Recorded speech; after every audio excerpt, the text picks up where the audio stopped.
Mysteries of Darwin's Frog. Marty Crump.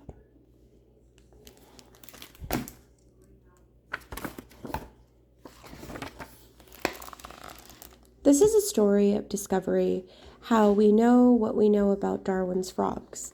The story combines history and biology and involves an international cast of characters. Scientists are still solving mysteries and writing new chapters in this story of one of the world's most unusual frogs. An emerald green frog sits on wet moss. As he opens his mouth wide, out hops a tiny gray frog, no bigger than your smallest fingernail. It leaps, tumbles, and stubs its nose as it lands. What just happened is part of an amazing story of Darwin's frogs. As you'll see, scientists are still unraveling mysteries surrounding these unusual animals. Darwin's frogs live on the ground in this forest in southern Chile, often near slowly running streams or in swampy areas. Darwin's frogs are active mainly during the day. They eat small insects such as beetles and flies that come within striking distance. Males are 22 to 28 millimeters, about 1 inch. Females up to 31 millimeters, 1.2 inches.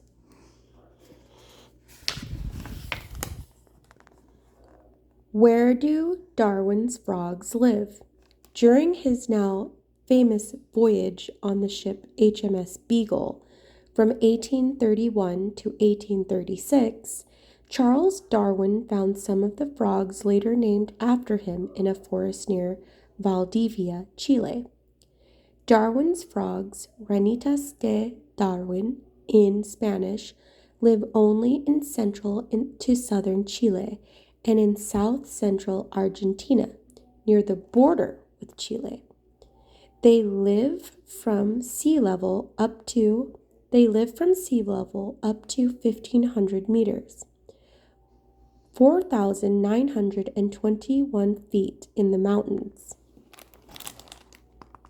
The story of their discovery came more than 175 years ago, with a British naturalist named Charles Darwin. Darwin is famous for his ideas about evolution. When he was 22 years old, he joined a scientific expedition around the world. His job was to be a gentleman companion to the ship's captain. He was also the naturalist on board. To find out what plants and animals lived where, Darwin collected and preserved specimens, which he sent back to England. In December 1834, while on the island of Lemuy in southern Chile, Darwin found an unusual frog with a flap of skin on its nose. Then, in February 1835, while exploring what he called a thick and gloomy forest near Valdivia, Chile, Darwin found more of the same pointy-nosed little frogs. In his journal, Darwin described these frogs as very pretty and curious. He had never seen such frogs anywhere. Darwin's frogs can be green, cream, brown, rusty red, or a combination of these colors. Their throats and chests are chestnut brown, and their bellies are marbled jet black and snow white.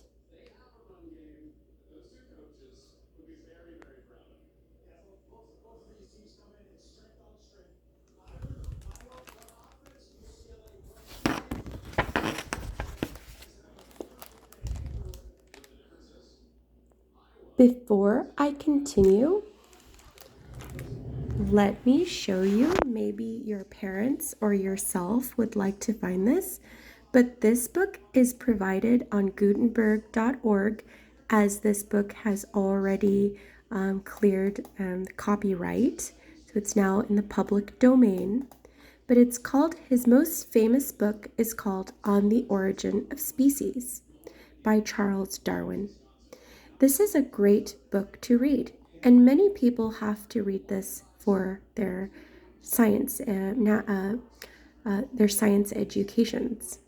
But I'd like to show you something else, which is his grandfather's work, which just to show you something that you might find interesting in maybe how Charles Darwin found himself as a naturalist himself. His grandfather's name was Erasmus Darwin.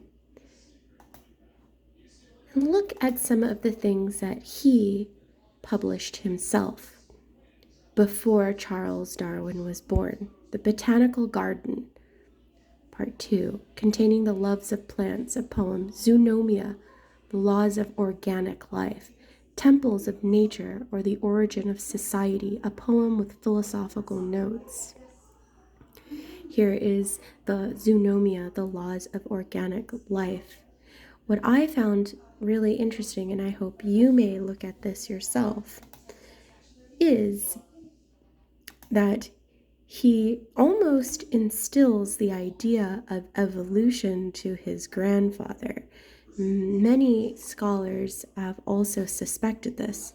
So you think that he had his start in this in science, just plowing through it, but he didn't. And so you'll find soon that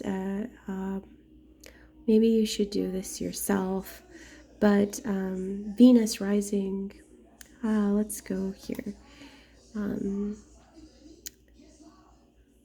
Very interesting how they have there's these spiritual connections to how life progressed and changed. It's almost as if he planted the seed in his grandson. But anyways, I will continue as I've gotten off track, but a pleasant digression, I believe. And so something to look at. How he found himself to be, it was his grandfather. His grandfather put these little seeds in his grandson. Back to Darwin's frog. Scientists from far and wide marveled over Darwin's preserved specimens housed in European museums.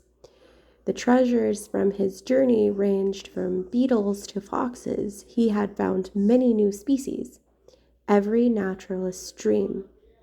No one could identify Darwin's pointy-nosed frog. It was clearly a new species. In 1841, two French scientists, André-Marie Constant Dumerel and Gabriel Bibron, named this little frog Rhinoderma darwinii. Rhinoderma means nose skin in Greek. The second part, Darwini, honors the frog's discoverer. In 1848, a French zoologist, Antoine Gouchenaut, excuse my pronunciation, examined Darwin's specimens. Imagine his surprise when he discovered tadpoles inside one of the frogs. Gouchenaut assumed that the frog was a female and that Darwin's frogs give birth to live young. That idea was intriguing. Very few frogs give birth to live young. Most frogs lay eggs. As exciting as the idea was, it was wrong. In Paris, during the early to mid-1800s, André-Marie Constant Dumerel and his main assistant, Gabriel Bibron, studied animals that had been collected from around the world. The two published the first technical descriptions of hundreds of new specimens of amphibians and reptiles, giving a scientific name to each species, including Rhinoderma darwini, the Darwin frog. The flap of skin on the nose of Darwin's frogs varies in length. Some frogs have short stubs. Others, like this one, have longer flaps.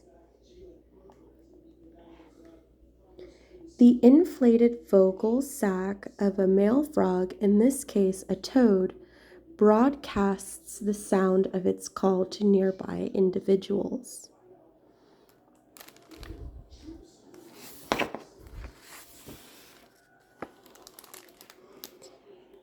In 1872, Spanish zoologist Marcos Jimenez de la Espada examined other specimens of Darwin's frogs from Valdivia. Instead of finding tadpoles inside of females, he found tadpoles inside of 5 males. How did he know? The frogs had vocal sacs, throat pouches that filled with air when males call. Females do not have vocal sacs. How could males have tadpoles inside their bodies? Had they eaten the tadpoles? No. Jimenez de Espada wrote that without a shadow of a doubt, the tadpoles were inside the vocal sacs. But how had they gotten there? The explanation remains a mystery for another 60 years. During that time, scientists who studied frogs mostly caught, described, and named the animals. By the 1930s, scientists became more interested in the behavior of animals. One of the scientists, Ottmar Wilhelm from the University of Concepcion in Chile, decided to focus on the behavior of Darwin's frogs, hoping to see how the tadpoles ended up in the male's vocal sac. Wilhelm put some of the frogs in a terraria. One day, the female laid eggs in the moss, and a male fertilized them. Every day, Wilhelm watched the new parents. The mother frog ignored her eggs, but the father frog stayed near them. Occasionally, he ate an insect walking by. Several weeks later, the tadpoles wriggled, squirmed, turned somersaults inside their jelly capsules, and then hatched. Wilhelm watched the male slurp the tadpoles into his mouth. Bingo! That explains how tadpoles end up in their father's vocal sacs.